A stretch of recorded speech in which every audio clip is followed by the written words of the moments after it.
There are names in history that echo like thunder, even after thousands of years. Not because they conquered nations, not because they commanded armies, but because they mastered something far more difficult: the human heart. Solomon was one of those rare men whose wisdom crossed borders, cultures, and centuries. Today, most people reduce him to a distant legend, a figure stored somewhere between myth and scripture. But if you strip away the dust of time, if you look at his teachings, the way they were meant to be hudro, practical, brutal in their honesty, you discover principles that could genuinely save your life. Not in a dramatic, movie-like way, in a quieter, more dangerous way. The way the world breaks people every single day without leaving marks. Solomon understood something most modern people ignore. A person is destroyed long before the world sees. Collapse starts inside.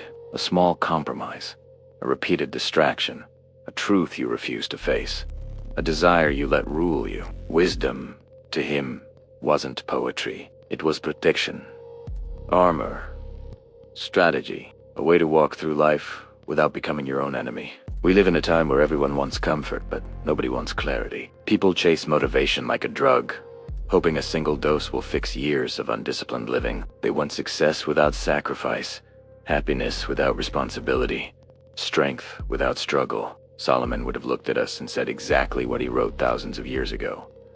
The foolish chase pleasure and lose themselves in the process. He wasn't attacking joy. He was revealing a truth we feel but rarely admit.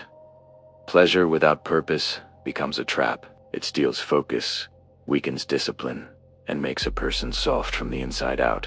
This is why so many people feel lost. Not because life is too heavy, but because they've surrendered to things too small. Solomon warned that a person who can control their impulses is like a city with broken walls. Vulnerable, ruled by anything that pushes hard enough.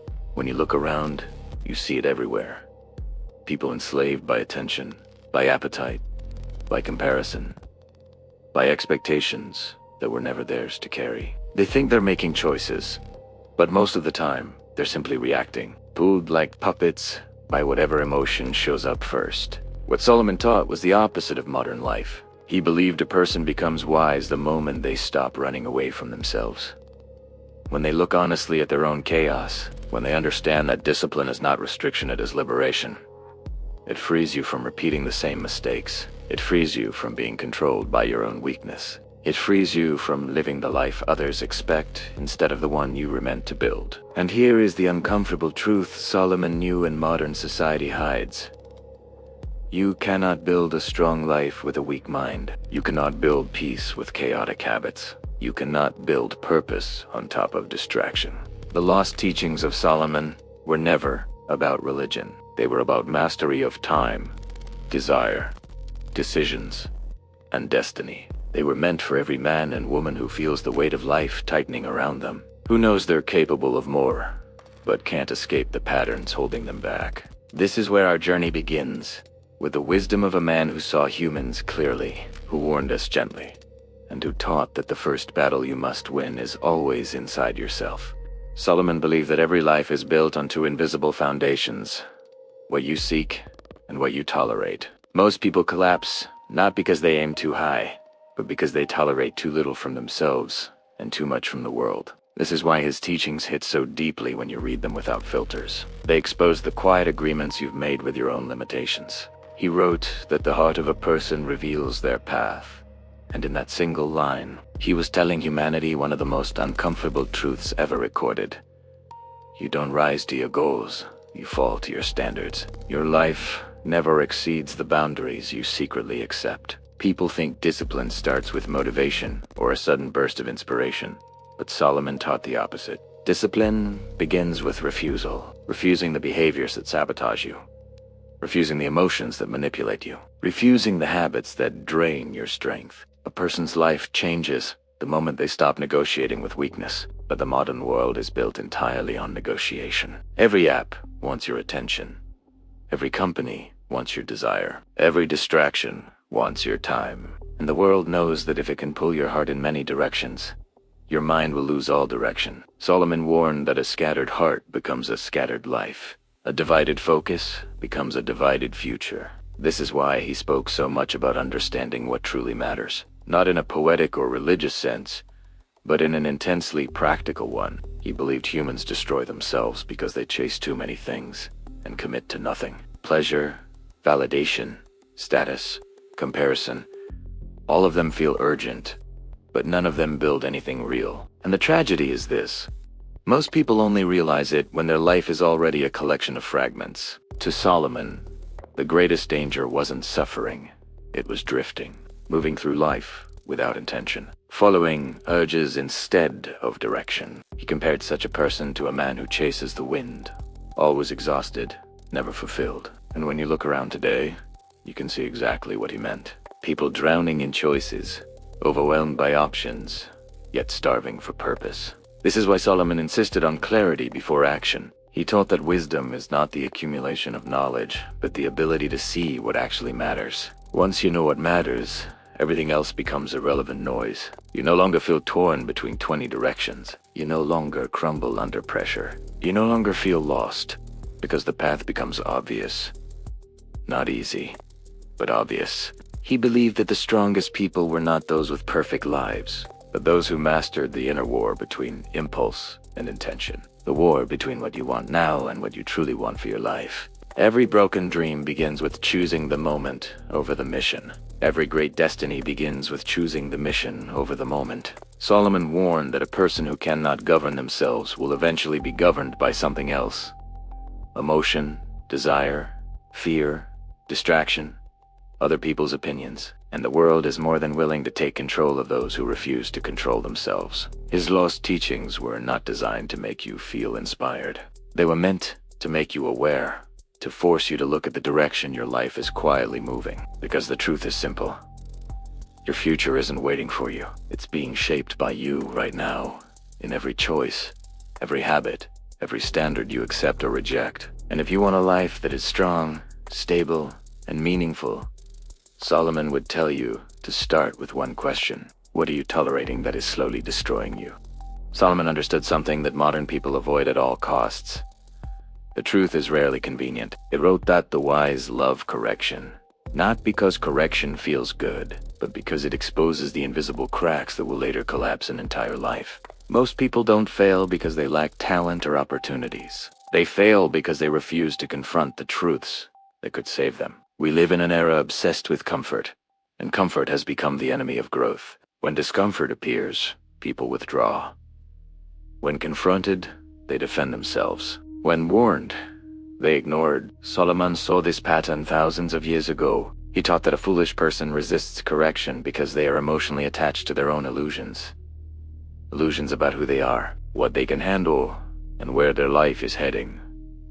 To him, truth was not an attack.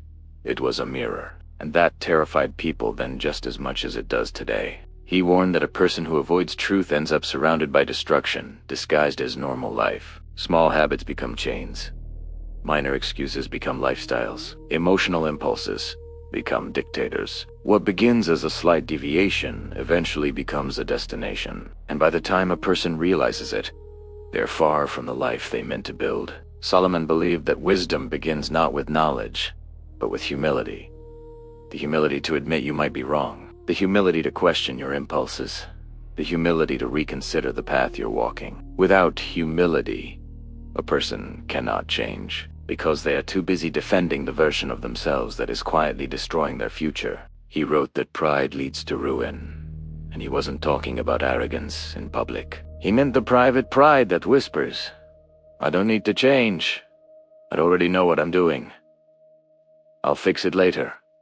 This isn't a big deal."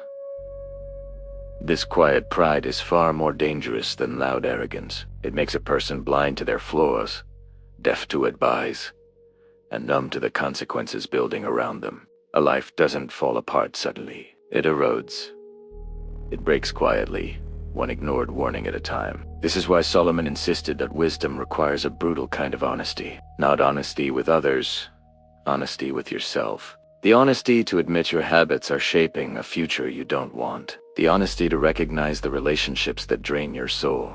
The honesty to see that your excuses have become more consistent than your efforts. He taught that facing the truth is painful not because truth wounds you, but because it kills the part of you that prefers weakness over responsibility, the part that wants comfort instead of discipline, the part that wants shortcuts instead of mastery. When Solomon said, "The one who listens to correction walks securely," he wasn't promising an easy life. He was describing a powerful one, a life protected by clarity, strengthened by humility, and guided by truth instead of impulse. He understood that you cannot change what you refuse to confront. You cannot heal what you continuously hide. You cannot grow into your potential while clinging to the behaviors that limit you. The lost teachings of Solomon are not about becoming perfect. They're about becoming aware. They remind you that the truth you avoid becomes the burden you carry, and every burden you refuse to release becomes the weight that shapes your destiny. If you want a different outcome, Solomon would say, begin by telling yourself the truth, even if it hurts, especially when it hurts. One of Solomon's most powerful insights was about the hidden cost of ignoring your inner life. He taught that a person may appear successful on the outside while slowly collapsing within. Guard your heart above all else, he wrote, for it determines the course of your life. Modern people often interpret this as something poetic or sentimental, but Solomon meant it as a warning, a strategic command. He understood that the heart is not just emotion. It is the center of desire, intention, and direction. If it becomes corrupted, distracted, or wounded, everything else follows. He believed that your external life is always a delayed reflection of your internal state. Chaos inside eventually becomes chaos outside. Confusion inside becomes confusion in your decisions. Bitterness inside becomes destruction in your relationships. And weakness inside becomes failure in your future. The world is full of people trying to fix their results without fixing the source. Solomon knew this pattern well, and he described it with painful accuracy. A troubled heart consumes a man. In other words, a life that is not tended to will eventually devour itself. You can ignore your inner wounds for years, pretend they don't affect you, drown them in distractions, but they always return, and they return stronger. Most people are wrestling not with the world, but with their unhealed selves. He taught that peace is not the absence of problems, but the presence of order inside you. And order does not appear by accident. It is built. It requires discipline, reflection, and a willingness to face the parts of yourself you'd rather leave buried. Solomon understood that many of life's great sufferings come not from failure, but from avoidance. The avoidance of truth, responsibility, and emotional alignment. He warned that a person who does not examine their own heart becomes controlled by it. Fear begins dictating decisions. Old wounds shape new relationships. Insecurities sabotage opportunities. And desires, left without structure, lead a person into situations that drain their potential. He compared this to a man walking into a trap unaware, suggesting that the greatest dangers are often the ones inside us. Solomon's teachings push you toward introspection, but not in a soft or abstract way. His approach is direct. If your heart is misaligned, your life will be misaligned. If your values are unclear, your path will be unclear. If your inner world is fragmented, your outer world will eventually reflect that fragmentation. He believed that wisdom begins with diagnosing the invisible. This is why he emphasized self-examination as a daily practice, not an occasional one. He believed that clarity requires consistency, a willingness to confront your thoughts before they become decisions, your emotions before they become habits, and your habits before they become your destiny. To him, reflection was not weakness, it was intelligence. Solomon taught that the heart must be guarded not because the world is evil, but because the heart is idly shaped. It absorbs the environment, the voices around you, the expectations of others, and the noise of society. If you are not careful, you begin living a life designed by influences you never chose. You adopt desires that aren't yours, pursue goals that don't fulfill you, and carry wounds that were never meant to define you. His message is simple. If you do not guard your inner world, your outer world will collapse around it. The lost teachings of Solomon remind us that true strength starts within. In the quiet, private work no one sees, but everyone eventually feels the result of. Solomon understood that a person's life is shaped less by what they know and more by what they choose to give their attention to. He warned repeatedly that the eyes of the fool wander everywhere, meaning that a distracted mind becomes an unstable life. Long before smartphones, notifications, and endless digital noise existed, he saw the danger of divided focus, the quiet erosion of intention caused by a mind pulled in 1,000 directions. To him, attention was not just a mental function, it was a form of devotion. Whatever captures your attention eventually captures your character. He taught that a person who wastes their attention becomes vulnerable, not because they are weak, but because they are directionless. When the mind is scattered, the heart becomes restless, and a restless heart creates a restless life, full of unfinished goals, dissolved commitments, and constant anxiety. Solomon believed that one of the deepest tragedies of humanity is that people often invest their energy in everything except the things that truly build them. They pour themselves into drama, comparison, fleeting pleasure, and the pursuit of approval. They chase what feels urgent, neglecting what is important, and in doing so, they gradually abandon the potential that once lived inside them. He wrote that wisdom brings order, suggesting that focus is not merely a trait, it is a discipline. It requires choosing what deserves your energy and refusing what drains it. A wise person is not someone who knows many things, but someone who recognizes what is worth knowing. In Solomon's view, clarity is power, and confusion is a form of self-destruction. This is why he warned about the company we keep. Not because people are inherently dangerous, but because our environment silently shapes our attention. He observed that the companion of fools suffers harm, a line often misunderstood as judgmental. But Solomon was making a psychological observation. Spend enough time around people with chaotic priorities, and your priorities will become chaotic too. Human beings absorb the ambitions, fears, habits, and expectations of those around them. No one is neutral. Every person you allow into your life becomes a voice inside your mind. He believed that if someone truly wants wisdom, they must first choose silence. Not silence as in the absence of sound, but silence as the absence of unnecessary influence. A mind that is always filled cannot see clearly, and a heart that is always pulled cannot stand firmly. Solomon understood that the modern obsession with constant stimulation is not progress, it is distraction dressed as productivity. He taught that a meaningful life requires subtraction before addition, removing what dilutes your focus, removing what feeds your anxiety, removing the relationships that chain you to old versions of yourself. Only then can wisdom take root. Only then can discipline become natural. Only then can clarity reveal the path that was hidden beneath the noise. Solomon's lost teachings remind us that focus is not found, it is created. It is a deliberate act, choosing what matters today so that tomorrow is shaped with intention rather than accident.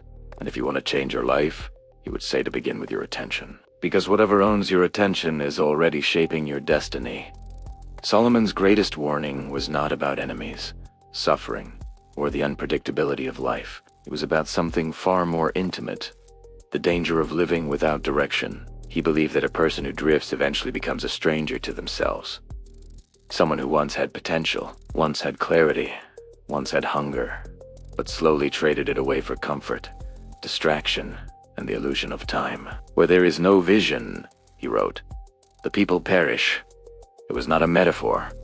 It was a diagnosis of the human spirit. To Solomon, vision wasn't a dream or a fantasy. It was a responsibility, the ability to see the kind of person you must become and to refuse everything that pulls you away from that path. He believed that destiny is not found by the lucky or the chosen, but claimed by those who live with intention. And intention, in his view, was the highest form of discipline. He understood that life does not break a person all at once. It breaks them gradually, through 1,000 small compromises. Skipping what matters, settling for what is easy, ignoring what is true. Every compromise is a seed, and over time those seeds grow into regret. This was his greatest fear for humanity. Not failure, but a life half-lived, shaped by impulses rather than purpose. He taught that true wisdom is not about avoiding pain, but choosing which pain is worth enduring. The pain of discipline or the pain of regret. The pain of truth or the pain of denial. The pain of growth or the pain of remaining exactly the same. Solomon believed that suffering with purpose makes a person strong, but suffering without purpose destroys them. This is why he described wisdom as a tree of life, something that roots itself deep within you and changes how you walk through the world. Wisdom doesn't remove challenges. It changes the way you face them. It gives you the ability to stand firm when life shakes you, to remain clear when your emotions pull you in every direction, to stay committed when everything in you wants to run. He believed that the most powerful life is one guided by values that do not bend under pressure. A life built from the inside out. Guarded heart, disciplined mind, intentional steps. Such a life is not loud or dramatic, but steady, consistent, and deeply anchored. Solomon taught that strength is not proven in grand moments, but in daily choices, the ones no one sees and yet shape everything. In his lost teachings, he revealed a truth that resonates more today than ever.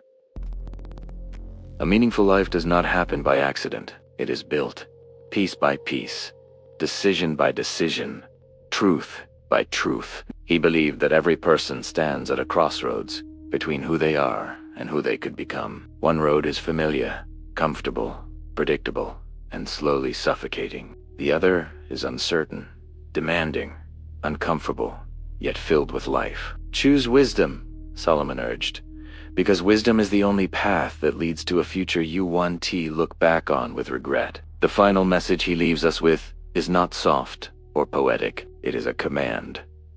Guard your heart, discipline your mind, and walk with intention. Because nothing else, not talent, not opportunity, not luck, will save you from a life lived beneath your potential. And if you choose to live with the clarity Solomon described, your life will not become easier, but it will become yours. Not shaped by impulse or distraction, not swallowed by fear or expectation, but guided by a vision strong enough to carry you through every storm. This is the legacy of Solomon. You are not meant to drift. You are meant to build. And the building begins now with the choices you make. The moment this message ends,